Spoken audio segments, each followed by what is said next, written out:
문학을 배운다는 것은 나에게 향기를 입히는 것이다. 안녕하세요. 학우 여러분께 마음의 한 권을 전해드리는 아나운서 김정우입니다. 마음의 한 권은 세계적 권위를 가진 문학상이죠. 노벨문학상 수상작가와 작가의 대표작을 통해 사고의 폭을 넓히는 인문학 라디오입니다.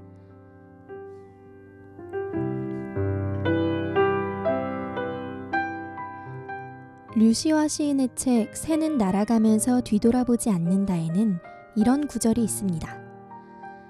나무에 앉은 새는 가지가 부러질까 두려워하지 않는다.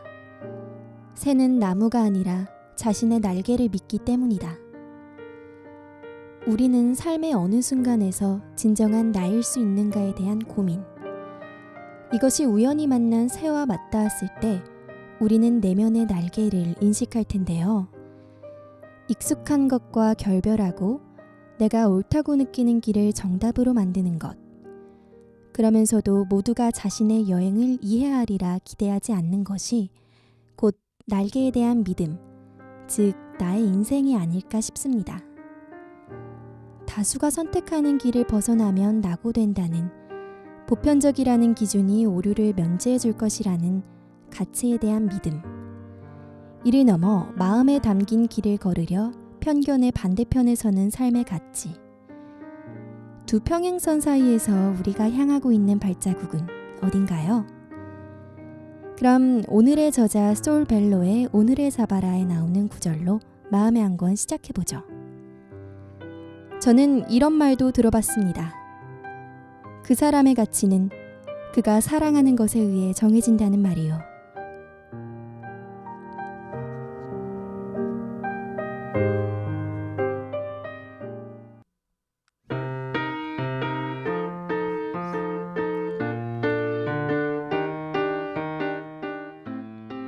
네, 오늘은 현대 미국 문학의 지적 경향을 대표하는 소설가 솔 벨로의 삶을 들여다볼 텐데요.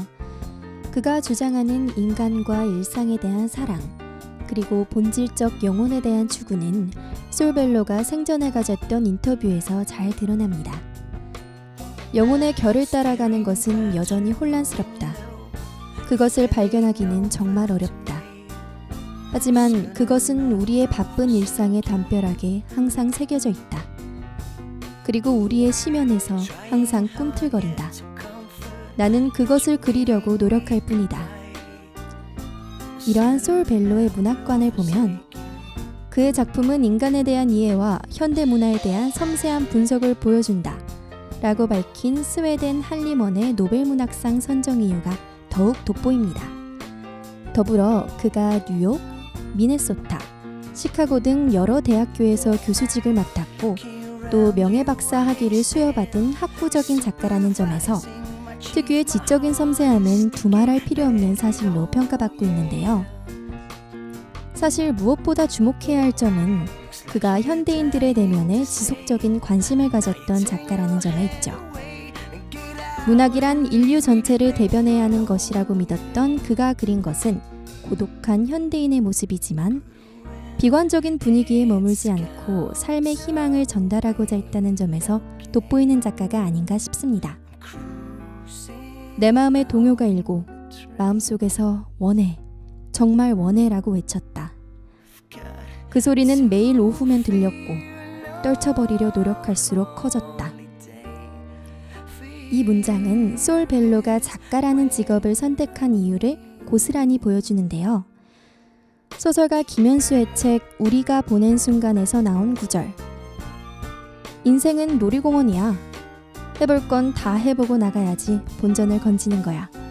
라는 부분과 맞닿아 있는 끝끝내 자신의 가치를 지키고자 노력하는 존재가 오늘의 저자 솔 벨로와 같은 사람이 아닐까 싶습니다.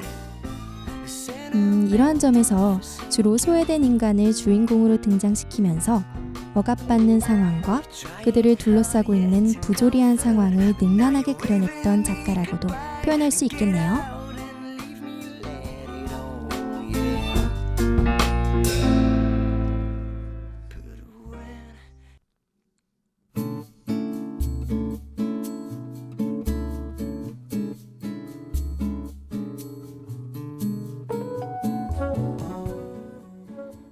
이번에는 오늘을 잡아라에 대한 감상과 집중 포인트에 대해 이야기 나눠보겠습니다. 먼저 간단하게 작품을 소개해드리자면요. 이 소설의 주인공 토미는 직업도 잃고 가족으로부터 버림받아 그 어느 곳에도 속하지 못한 채 뉴욕의 한 호텔에서 지내는 40대 중반의 남성인데요. 과거의 실패와 미래에 대한 불안감에 놓인 토미는 같은 호텔에 묵고 있는 정신과 의사 템킨 박사에게 의지하지만 그마저도 토미의 전 재산을 들고 사라져버리고 맙니다. 어떻게 보면 간단해 보이는 이 작품에서 토미의 아버지와 템킨 박사는 토미와 같은 실패자라는 이름으로 살아가는 자들의 어려움을 보여주고자 이 작가가 만들어낸 인간 군상이라고 할 수 있는데요. 조금 더 구체적으로 보면 토미의 아버지인 애들러 박사는 성공한 의사로 그는 삶의 여유를 즐기지만 타인에 대한 인식이 전혀 없는 인물로 그려지고 있죠. 이러한 맥락에서 아버지의 이기적 합리주의는 마치 야가야 잘 산다 라는 현대사회에서 유용한 생존 방식의 전형을 보여주는데요. 이 지점에서 착한 마음을 가진 토미는 이런 생각을 가지며 상처받습니다. 아무도 만족할 줄을 모른다. 성공한 사람들의 냉소주의를 보면 특히 가슴이 서늘해지곤 했다. 냉소주의는 모든 사람의 일용한 양식이 되어버린 것 같다. 빈정거림도 마찬가지다. 어쩌면 그것은 피할 수 없는 일, 심지어는 필요한 일인지도 모른다. 나아가서 토미는 이러한 감정까지 느끼는데요. 자신의 고통을 덜어보려고 말을 시작했다가 오히려 동정받을 만한 가치가 있는지 없는지 신문을 받게 되었다고 생각했다. 이와 같은 부분은 공감의 축을 상실한 현대인의 내면을 비추는 집중 포인트라고 할 수 있습니다. 더불어 바로 지금 오늘을 잡아야 해 라며 현혹하는 템킨 박사가 가진 이중성, 즉 토미의 고통을 악화시키지만 동시에 내면적 발전을 증진시키는 그 의미적 이중성에 대해서도 고민해 보셨으면 좋겠네요. 심성은 착하지만 이기적 생존 법칙이 상존하는 사회에서 방황하는 토미. 결국 이 소설의 끝은 좌절을 통해 성숙한 또 다른 좌절에 놓인 나는 아닐까요?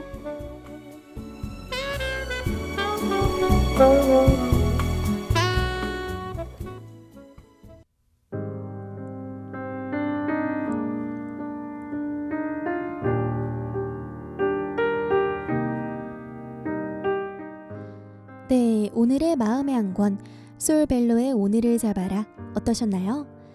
이 소설의 주인공 토미를 보면서 떠오른 종이 인형이라는 책 속에 구절이 있습니다. 내일은 오늘보다 조금 덜 힘들 거라고 생각했다. 그러나 어제의 내일인 오늘, 나는 어제보다 힘겹다. 견뎌내는 일에 아주 조금씩이라도 익숙해질 거라고 믿었지만 번번이 보기 좋게 그 기대에 배신을 당한다. 이 구절을 들은 토미는 이렇게 생각할 것 같네요. 나는 슬픔보다 더 깊은 심연으로 빠져들어갔지만 생의 보람찬 희망과 좌절에서 얻는 인간성은 긍정한다 라고 말이죠. 그렇다면 오늘 하루도 마음의 한 권과 함께 해주신 하구 여러분 감사드리고 즐거운 휴일 보내세요. 지금까지 제작의 김수민, 진행의 김정호, 기술의 박효인이었습니다.